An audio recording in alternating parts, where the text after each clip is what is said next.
rice. Gagawa tayo ngayon ng bokare rice. Ayan.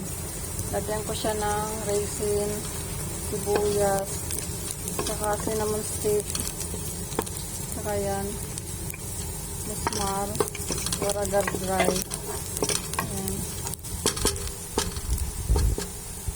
Ginisa ko lang muna yung sibuyas, saka yung raisin.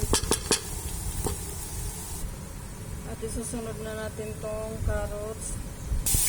Haluin lang natin mga lady. Yan, mix lang.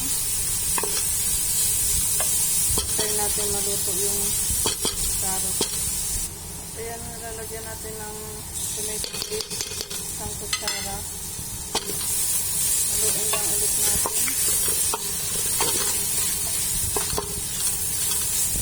At lalagyan natin ng kalating isang kutsarita na kurkum.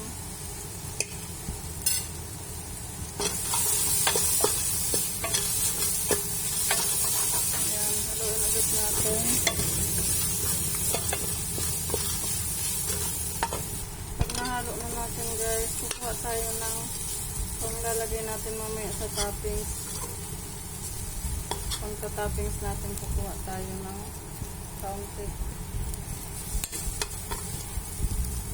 Ayan. Tatanggalin natin yan para mamaya may panglagay tayo sa taas. Okay.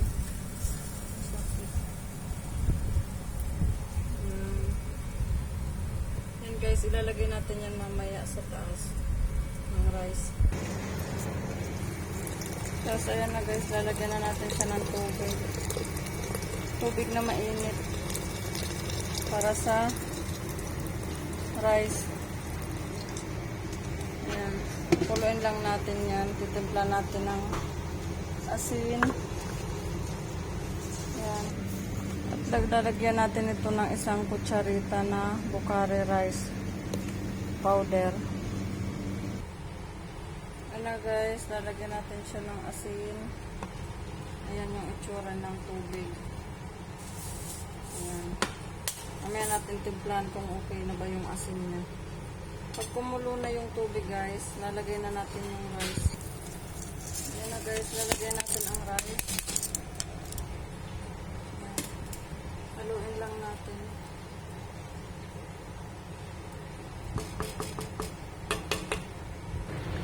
Ayan guys, konti na lang ulit yung tubig niya. Tayin lang natin siyang maluto.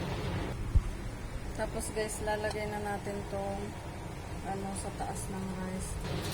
Ayan guys, ganyan itsura niya. Tatakpan na natin siya ng gas there. At nilagyan ko siya ng kaunti nito, isang takip. Nilagyan ko siya sa taas. Keo ra water. Ayan.